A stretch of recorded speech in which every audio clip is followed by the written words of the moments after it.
Noong gabi ng February 6, 2026, isang ina ang umuwi sa kailang bahay ng walang kamalay-malay na may krimen na palang nagaganap sa loob. Pagkababa niya ng kotse, may narinig siyang sigaw. Akala niya galing lamang ito sa kapitbahay hanggang sa mas lumakas ito habang papalapit siya sa loob ng kailang bahay. Pag-akyat niya sa ikalawang palapag, doon niya nadatna ng isang lalaki na inaatake ang kanyang anak sa mismong loob ng kailang tahanan. Ang sospek, isang lalaking kilala bilang tahimik, maayos at normal lang, walang criminal records at madalas na makita sa gym. Pero sa likod ng imahe na iyon, may unti-unting nabubuo na obsesyon na hindi napansin ng karamihan. Paano nauwi sa ganitong karahasan ang isang taong mukhang walang babala?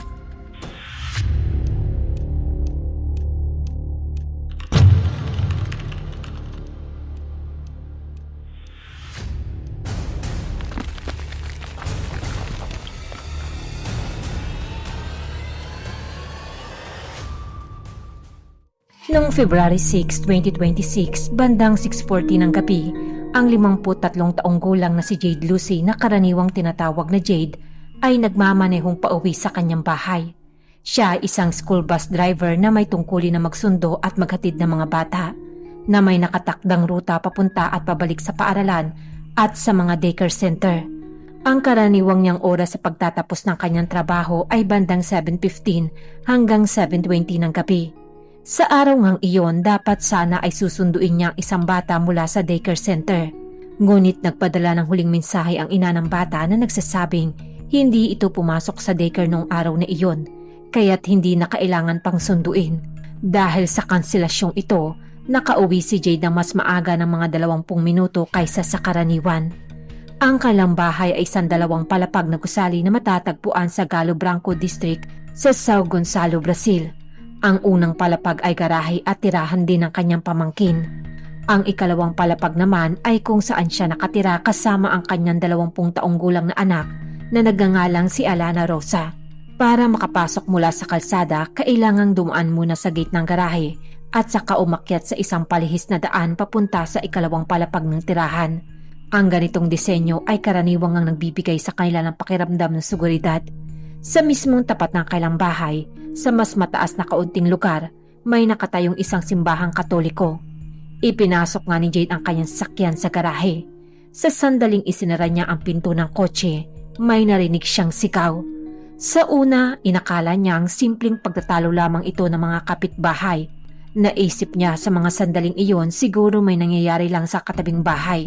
Minsan nga ay talagang maingay doon. Lumaki nga siya sa komunidad na iyon at ilang dekada na ring nakatira roon. At doon na rin niya itinayo ang kanyang bahay. Kailanman ay wala siyang naranasang problema. Paminsan-minsan ay may mga ganitong tunog ngunit kadalasan ay hindi naman ito seryoso. Ngunit nang lumabas siya ng kotse, mas luminaw ang mga tunog. Napansin niyang may mali na. Nang makinig siya ng mabuti, napag-alaman niyang ang tunog ay nanggagaling sa kailang sariling sala sa ikalawang palapag. Iyon ay ang boses ng kanyang anak na si Alana. At puno ito na matinding sakit. Agad na tumakbo si Jade paakyat. Sa gitna ng pasilyo papunta sa ikalawang palapag, nakita niya ang kailang malaking Labrador Retriever. Ang aso ay kilala sa pagiging mabangis at malakas ang pagbabantay sa teritoryo. Agad itong tumatahol kapag may lumalapit na estranghero o may kakaibang galaw. Ngunit sa mga sandaling iyon, ang aso ay kakaibang tahimik. Nakatayo lamang ito at walang anumang reaksyon. Sa pagdating nga ni Jade sa ikalawang palapag, nakita niyang bukas ang pinto ng sala. Sa sahig sa pagitan ng sofa at malapit na bar counter, nakahiga si Alana. Isang lalaking nakasuot ng itim na damit at may suot na itim na guwantes ang nakadagan sa kanya. May hawak itong matulis na bagay at paulit-ulit na sinasaksak ang muka, leeg at itaas na bahagi ng katawan ng kanyang anak. Agad ngang sumugod si Jade. Sumisigaw sa lalaki at tinatanong kung ano ang ginagawa nito sa kanyang anak. Hinawakan niya ang damit at mga braso ng lalaki gamit ang 2 kamay at pilit itong hinilang papalayo sa kanyang anak na si Alana. Itinulak niyang palabas ng bahay ito habang humihingi ng tulong. Matapos maitulak palayo, hindi na gumanti o umatake ang lalaki kay Jade. Mabilis itong tumalikod at tumakbong palabas ng kailang bahay. Hindi ito dumaan sa pintuan kundi tumakbong papunta sa pader sa harap ng bahay. Umakyat siya dito at nawala sa kalsada. Habang tumatakas, naiwan nito ang isang pares ng tsinelas sa bakuran. Bumalik agad si Jade sa kanilang bahay upang tingnan ang kalagayan ng kanyang anak. Punong-puno ng dugo si Alana. Napakarami ng dugo kaya halos hindi na makita ang kanyang muka. Ang kanyang mukha, ulo, leeg at parehong kamay na ginamit niyang pangdepensa ay puno ng hiwa at saksak. Ang dugo ay tumagos sa kanyang mga damit at kumalat sa sahig sa paligid niya. Sa kabila ng malubhang sugat, nanatiling gising si Alana. Ang unang sinabi niya sa kanyang ina ay tawagan ang kanyang ama. Agad na tinawagan ni Jade ang ama nito at dumating ito sa lugar sa loob ng wala pang 5 minuto. Pagdating nila sa kalsada, maraming kapitbahay ang nagtipon dahil sa sigaw ni Jade para humingi ng tulong. Pagdating ng ama, binuhat niya agad si Alana papasok ng kotse at mabilis itong dinala sa ospital. Makalipas ang ilang sandali, dumating din ang pulisya sa lugar at sumama sa pamilya papunta sa ospital. Nang makita ng mga doktor at nurse ang kanyang mga sugat, sila ay labis na nabigla at napuno ng emosyon. Ayon sa naunang pahayag ni Jade, labis na naapektuhan ang buong ospital sa insidente at maraming tao ang nagdasal para kay Alana. Nang simulang linisin ng medical team ang kanyang mga sugat, nadiskubre nila na mas malala pa ang sitwasyon kaysa sa inaasahan. Si Alana ay nagtamo ng mahigit sa 30 sak. Ang pinakakritikal na sugat ay sa kanyang leeg. Naputol ang isang mahalagang ugat dito. Ilan din sa kanyang mga ngipin sa harap ay nabali. Dahil sa matinding pagkawala ng kanyang dugo, ang kanyang katawan ay halos bumigay na. Nang dinala siya sa emergency room, may malay pa siya at nakapagsasalita pa sa mga doktor na nagsasagawa ng emergency treatment. Ngunit kalaunan, dahil sa pagkawala ng kanyang dugo, unti-unti na siyang nanghina at nakaramdam ng matinding pagod. Sa kabuuan, siya ay nabigyan ng 9 na bag ng dugo, halos katumbas ng pagpapalit ng buong dugo sa kanyang katawan. Sa unang mga araw ng kanyang pagkakaospital, sinubukan ng mga doktor na alisin ang kanyang breathing tube upang makahinga siyang mag-isa. Ngunit biglang bumagsak ang kanyang blood oxygen habang sinusubukan ito, kaya't naging kritikal ang kanyang kondisyon at muling ibinalik ang tubo. Upang matulungan siya makahinga na mag-isa, nagsagawa rin ang mga doktor ng tracheostomy. Dahil sa sobrang kritikal ng kanyang kondisyon sa unang yugto, hindi agad naayos ang 5 litid sa kanyang kamay sa tamang oras. Umabot pa ng humigit kumulang 20 araw sa ospital bago na isagawa ang tendon repair surgery. Dahil sa pagkakaantala, naging mas mahirap ang kanyang recovery sa function ng kanyang kamay. Sa huli, isa sa mga daliri niya sa kanyang kanang kamay ay permanente nang nawala ng galaw at hindi na nga ito muling naibalik pa. Sa pamamagitan nga ng mga panayam kay Jade at sa ama ni Alana, inilarawan ng pulisya ang buhay ng biktima. Si Alana ay nag-iisang anak. Kahit hiwalay na ang kanyang mga magulang, pareho silang lubos na nagmamalasakit sa kanya. Ang kanyang ama ang araw-araw naghahatid sundo sa kanya sa kanyang mga klase. Inilarawan ni Jade ang kanyang anak bilang mabait, magalang at hindi kailanman naging pabigat sa kanyang mga magulang. May malinaw na layunin si Alana sa kanyang buhay. Gusto niyang makapasa sa college entrance exam at makapasok sa medical school. Bago ito, nakatapos na siya ng 2 preparatory courses. Sa kanyang pinakahuling pagsusulit, natanggap siya sa isang universidad sa ibang estado. Ngunit dahil ayaw niyang iwan ang kanyang mga magulang sa Rio de Janeiro, binitiwan niya ang pagkakataong iyon at pinili niyang manatili sa kailang lugar upang maghanda para sa 2 taong pagsusulit. Napakasimple ng kanyang buhay. Hindi siya dumadalo sa mga party, hindi pumupunta sa mga nightclub at hindi pa rin ito nagkaka-boyfriend. Maliban sa pag-aaral sa bahay, ang tanging regular niyang gawain sa labas ay ang pagpunta sa isang lokal na gym. Noong August 2025, nagsimula nga makatanggap ang pamilya ni Alana ng mga misteryosong package. Karaniwang itong naglalaman ng mga bouquet ng bulaklak at mga branded na chocolates. Ino-order ito sa online gift website at dinideliver ito sa kailang bahay. Halos 1 beses nga sa isang buwan, kadalasan ay tuwing Sabado. Ang unang regalo ay may kasamang card na nagsasabing, "Your secret admirer." Para nga kay Alana, nagdulot ito ng malaking kuryosidad.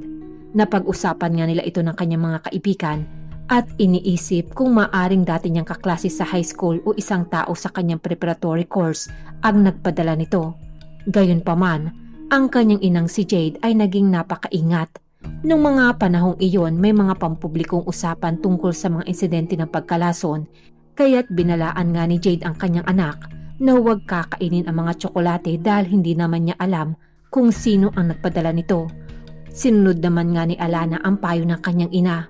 Tuwing may natatanggap siyang mga anonymous na regalo, kinukunan niya nga ito ng litrato at ipinapadala niya sa kanyang mga kaibigan para makita ang kailang reaksyon.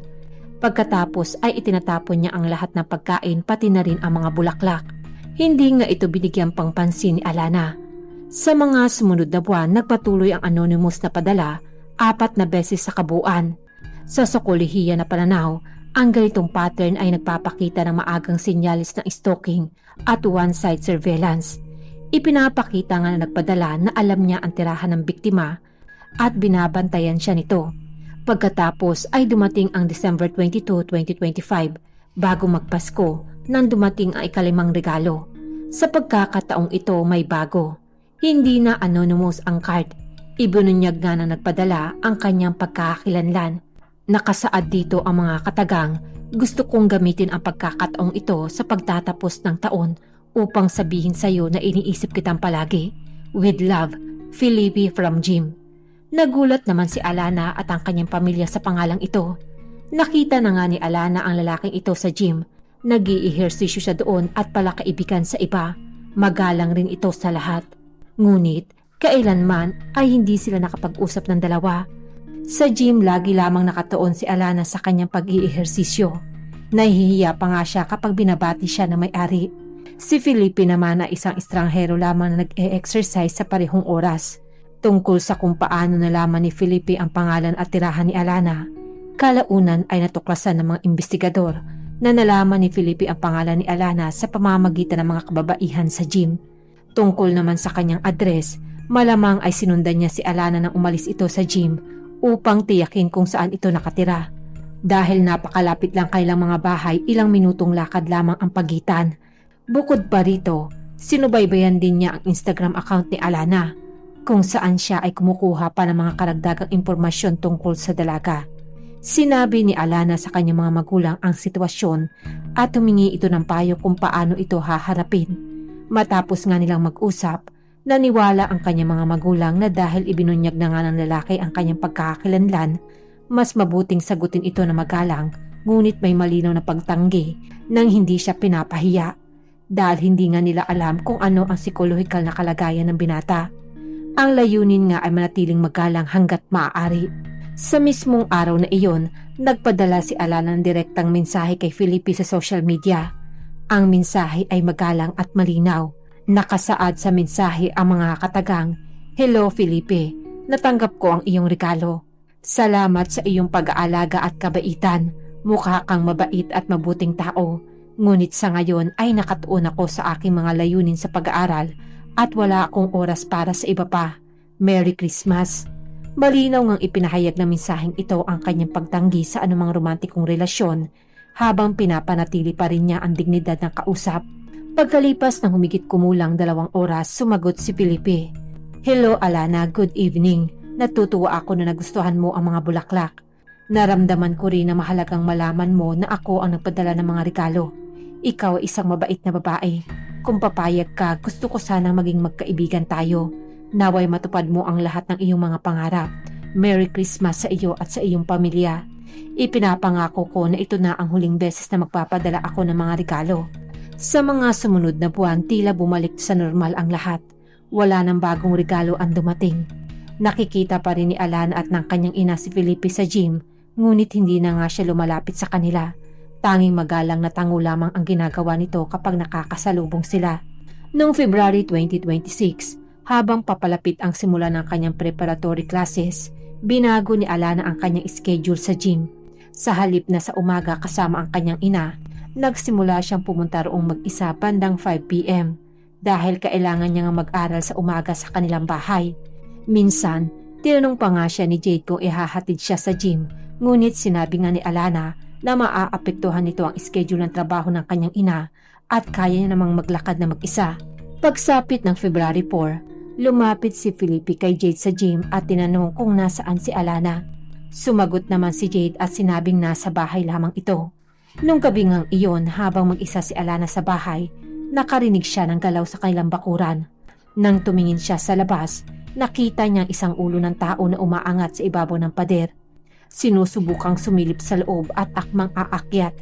Sa sandaling iyon, ang kailang asong bantay ay biglangang tumakbo palabas at galit na tumahol sa pader. Dahil sa gulat sa reaksyon ng aso, umatras ang tao, bumaba sa pader at bumalik ito sa kalsada. Natakot naman si Alana kaya't agad niyang nilak ang lahat ng pinto, bintana at tinawagan ang kanyang ina. Pinakalma siya ni Jade at sinabing maaaring mga batang kapitbahay lamang iyon na nakapagpatalbog ng bola sa bakuran at sinusubukang umakyat para kunin ito. Isang bagay na minsan nangang nangyayari. Upang hindi madagdagan ang takot ng kanyang anak, pinili nga nilang gawing normal ang insidente. Noong umaga ng February 6, muling nilapitan ni Felipe si Jade sa gym at nagtanong muli kung nasaan si Alana. Sinagot naman siya ni Jade at sinabing nasa bahay nga ito at pupunta lamang ito ng gym sa hapon. Sa araw ding iyon, matapos matiyak ang kinaroroonan ni Alana, si Felipe ay gumawa ng masusing pagkahanda at bumalik ito sa pader sa labas ng kailang bahay. Batay nga sa salaysay ni Jade, ang sospek sa kaso ay nakilala bilang si Felipe Sampiao, 22 taong gulang. Nakatira siya kasama ang kanyang mga magulang at siya ay nag-iisang anak. Wala siyang trabaho at hindi rin ito nag-aaral. Naglungsad nga ang pulisya ng masusing investigasyon sa sospek at sa kanyang kapaligiran.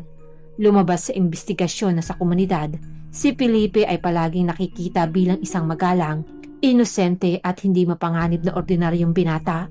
Wala siyang anumang kriminal na record at may normal na pang-araw-araw na rutina. Regular siyang pumupunta sa gym at normal na nakikipag-interact sa mga tao doon. Ang tila ordinaryo at wala ngang panganib na imaheng ito ay kabaligtaran na matinding karahasan na kalaunan ay ginawa niya sa bahay ng biktima. Nang bumisita ang investigador sa gym, lahat na nakakakilala sa kanya ay nagulat sa nangyari. Nag-ikot ang mga pulis sa mga kapitbahay at mahahalagang lugar sa paligid ng pinangyarihan ng krimen. Ang lokasyon ng bahay ni Alana ay naging mahalagang tagumpay sa investigasyon. Ang bahay nila ay nasa isang paakyat na lugar at direktang nasa tapat ito ng isang simbahang Katoliko na nasa mas mataas na bahagi. Kaya mula sa courtyard ng simbahan, malinaw na nakikita ang kailang bakuran, gate at ang garahe at ang maging ikalawang palapag na kanilang balkonahe. Nakipag-usap naman ang pulisya sa pari ng simbahan na nagbigay nga ng mahalagang impormasyon. Ayon sa kanya noong February 5 at 6, napansin niya si Felipe na matagal na nakatambay sa courtyard ng simbahan. Nakatingin ito sa direksyon ng bahay ni Alana. Inakala nga ng pari na baka may pinagdadaanan ang binata o kailangan lamang nito ng tulong espiritual, kaya't inanyayahan niya itong dumalo sa misa. Ngunit tumanggi si Felipe at sinabing naghihintay raw siya ng isang babae. Pagkatapos malaman ito, muling binuo ng pulisya ang timeline ng hapon ng February 6. Bandang 4:50 ng hapon, umalis si Alana ng kanilang bahay para pumunta ito sa gym. Habang naglalakad sa kalsada, nakita niya si Felipe na papalapit. Para maiwasan ang hindi komportableng sitwasyon o pakikipag-ugnayan, tumawid siya sa kabilang kalsada at dumiretso ito sa gym. Batay nga sa pagsusuri ng pulisya, matapos makita ni Felipe na papunta na sa gym si Alana, bumalik siya sa courtyard ng simbahan upang maghintay at patuloy na bantayan ang bahay sa kabilang kalsada. Bandang 6:30 ng hapon, natapos nga mag-workout si Alana at umuwi siya. Dahil tahimik ang lugar at magkakakilala ang mga kapitbahay, hindi nga nila ugali na ilak ang pintuan sa kanilang sala. Sa sandaling ang iyon, may narinig nga siyang ingay mula sa slope sa ibaba. Dahil sa nangyaring tahol ng aso noong nakaraang gabi, inakala niyang baka may natumba lang. Kaya lumapit siya sa pinto ng sala upang tingnan. Sa mismong sandaling iyon, sa pamamagitan ng salaming panel sa tabi ng pinto ng sala, nakita niya ang ilaw ng sasakyan ng kanyang ina na kumukurba sa kanto. Alam niyang uuwi na nga ang kanyang ina pero wala siyang ideya kung ano ang mangyayari sa susunod na sandali. Sinuri ng pulisya kung paano nakapasok si Felipe sa bahay. Dahil noong nakaraang gabi ay napigilan siya ng aso nang subukan niyang umakyat sa pader, gumawa nga siya ng mas planadong hakbang noong February 6. Batay sa investigasyon sa crime scene, At sa pahayag ng pamilya na biglang naging antukin at tila mahina ang aso, may dahilan ang investigador na maghinala na pinakain ni Felipe ang aso ng pagkain may sedative. Malamang ay nagawa niya ito dahil naging pamilyar siya sa bakuran at alam niya kung saan madalas naroon ang aso. Matapos nga mapadaan ang aso, umakyat siya sa brick wall sa harap ng entrance, tumalon sa bakuran at mabilis na tumakbong pataas sa slope papunta sa pinto sa sala sa ikalawang palapag. Napakabilis nga ng buong proseso, mula sa pagpasok niya sa bakuran hanggang sa pagtulak niya ng pinto ng sala at sa sandaling lumabas si Alana mula sa kanyang kwarto matapos ilapag ang kanyang bag at lumapit sa pinto, halos sabay silang dumating sa pintuan. Tungkol naman sa armas, naghanap pa ng karagdagang ebidensya ang pulisya. Isang kamag-anak nga ng biktima ang nagbigay ng hindi direkta ngunit mahalagang lead. Isang kaibigan ni Fabio, pinsan ni Alana na si Patrick, ang nakatanggap raw ng mensahe mula sa kaibigan ni Felipe na si Peterson. Lumabas sa record na noong unang bahagi ng Nobyembre na nakaraang taon, 3 buwan bago ang pag-atake, nagpadala raw si Felipe ng larawan ng folding knife at nagtanong kung sasapat ba ito sa pagsaksak sa mga vital na bahagi tulad ng leeg o tiyan para makapatay. Nagpadala rin siya ng larawan ng kanyang sarili na nakasombrero na tumatakip sa bahagi ng kanyang mukha at pinag-usapan kung paano makakaapekto ang sentensya ng walang criminal record. Ipiniresenta ang impormasyong ito sa preliminary hearing ng assisting prosecutor ng biktima at kinumpirma rin ni Alana na natanggap ng kanyang mga kamag-anak ang mga mensaheng iyon. Tungkol naman sa motibo, bukod sa malinaw na pagtanggi, may isa ring witness sa gym ang nagbigay pa ng nakakalitong pahayag. Ayon sa witness, minsan daw ay tinitingnan ni Felipe ang Instagram page ni Alana habang ito ay nasa gym. Nang makita niya ang larawan ni Alana at ng kanyang ina sa beach na umiinom ng Smirnoff, isang low-alcohol beverage, lumapit siya sa isang tao at sinabi, "Hindi na ako interesado sa kanya dahil isa akong Christian at hindi ko gusto ang mga babaeng umiinom." Nalaman lang nga ni Jade ang komentong ito matapos ang insidente. Pagkatapos ngang marinig ito, sinabi ni Jade na hindi talaga ito kapanipaniwala. Ang lalaking ito nga ay nagsabing hindi na raw siya interesado, ngunit nagpatuloy pa rin ang paniniktik at pangaharas sa kanyang anak sa loob ng maraming buwan. Mabilis na natukoy ng mga investigador ang ganitong psikolohikal na pattern. Inilalagay niya ang sarili sa isang mataas na moral na posisyon ng kanyang isip, gamit ang pamimintas sa biktima upang itago ang pagkadismaya sa pagtanggi sa kanya. Gayunpaman, kahit sinabi niyang nawala na siya ng interes, ang kanyang mga kilos ay nagpapakita ng tuloy-tuloy na stalking at pagmamanman hanggang sa ito ay tuluyang nauwi sa karahasan. Para sa mga ganitong uri ng salarin, ang kalayaan, sariling desisyon at pagtanggi ng biktima ay isang matinding tama sa kanilang self-esteem. Kapag napagtanto nga nilang hindi nila makokontrol ang ibang tao, maaari silang umabot sa puntong gustuhin na lamang nila itong sirain ng tuluyan bilang paraan ng paglabas ng kailang galit. Nung gabi nga na February 6, matapos na desperadong hilain ni Jade si Felipe palayo kay Alana at sumigaw ng tulong, natakot si Felipe at tumakas sa lugar. Umakyat nga muli siya sa parehong pader at tumakbong pauwi. Sa oras ng iyon, mabilis namang kumalat ang balita sa buong kapitbahayan. May ilang residente na nakilala ang tumatakbong taong iyon bilang si Felipe, na nakatira lang din malapit doon. Mabilis kang nagtipon ang mga galit na tao sa labas ng kanilang bahay. Sumisigaw at tinatawag siyang mamamatay tao at halimaw.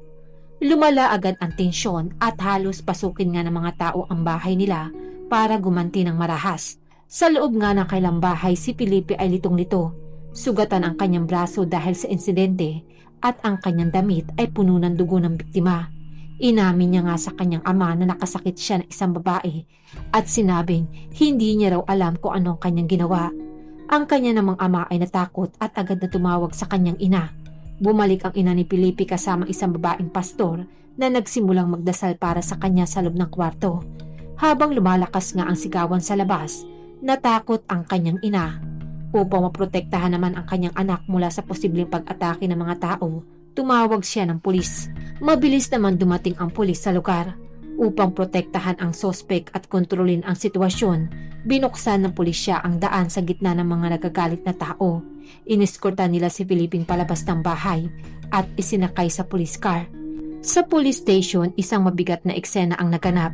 Si Jade nakakapadala pa lamang sa ospital ng kanyang anak para sa operasyon ay siya mismong nawala ng malay dahil sa matinding shock at nakatanggap ng paggamot ay dinala upang magbigay ng kanyang pahayag matapos bahagyang gumaling.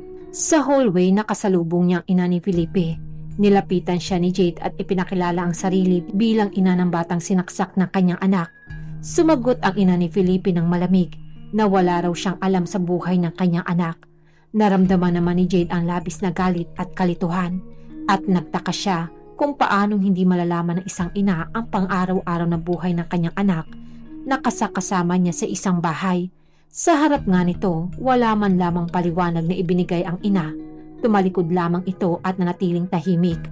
Kalaunan, nag-utos naman ang hukom na gawing preventive custody ang unang detensyon ni Felipe at inilipat siya sa Benfica Prison upang maghintay ng paglilitis. Formal nga siyang kinasuhan ng attempted murder at stalking. Noong April 15, 2026, isinagawa ang preliminary hearing para sa kasong attempted murder sa korte. Layunin nga ng hearing na ito na kumuha ng mga testimonya mula sa magkabilang panig at alamin kung itutuloy ang kaso sa full trial sa harap ng 7 hurado. Naging mabigat ang atmosphere sa courtroom. Naroon ang hukom, prosecutor, defense attorney at assisting prosecutor ng biktima.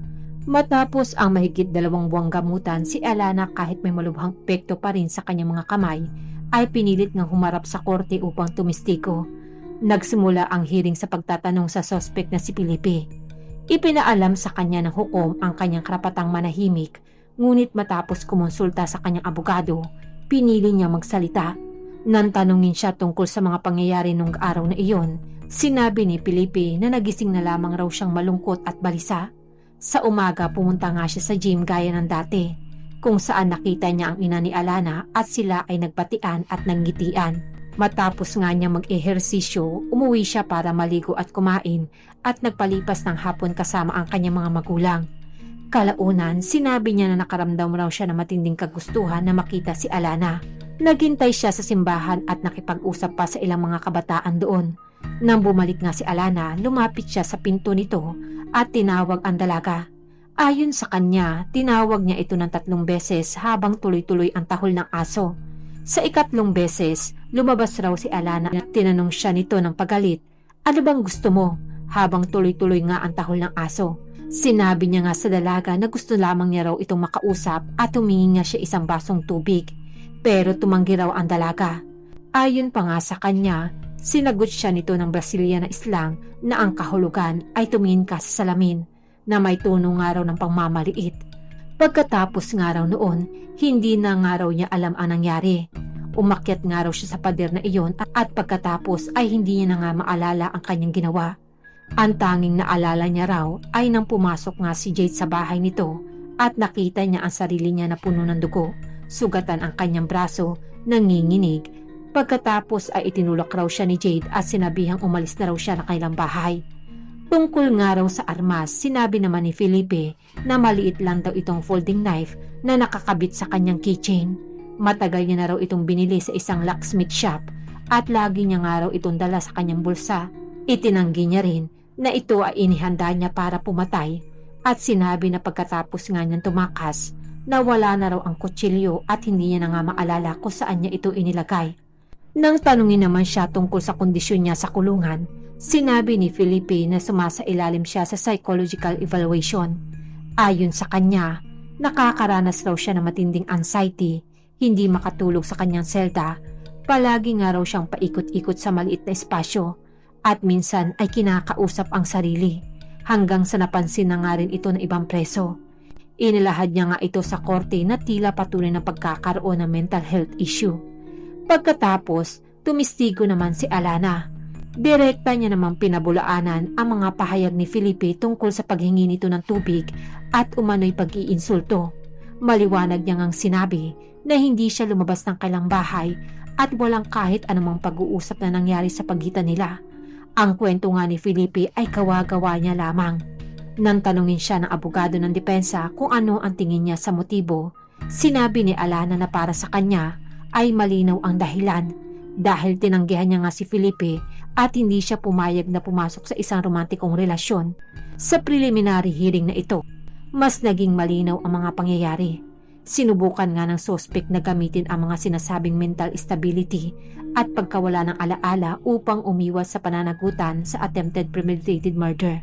Samantala, ang testimonya naman ng biktima at ang mga ebidensya ay nagbuo nga ng kumpletong timeline na matinding karahasan. Si Felipe ay kasalukuyang nakadetain at nahaharap sa posibleng sentensyang 40 taon para sa attempted murder. Sa ilalim nga ng batas ng Brazil, para sa mabigat na violent crime, kahit first-time offender ay kailangang magsilbi ng hindi bababa sa 50% na sentensya bago maging eligible sa anumang pagbabawas. Ibig sabihin, kung masesentensyahan siya ng 40 taon, kailangan niya magsilbi na hindi bababa ng 20 taon bago magkaroon ng anumang posibilidad ng paglaya. At sa mga panahong iyon, nasa edad 40 na siya. Bagamat nga nakaligtas si Alana sa pag-atake, hindi pa natapos ang epekto ng krimen sa kanyang buhay. Maraming salamat po sa panonood ng kasong ito. Kung nagustuhan niyo po ang kwento ko sa gabing ito, pwede po ba ako makahingi ng like? At huwag niyo rin pong kalimutan na mag-subscribe kung hindi pa po kayo nakaka-subscribe sa aking channel. Ako po si Denise at see you in my next video.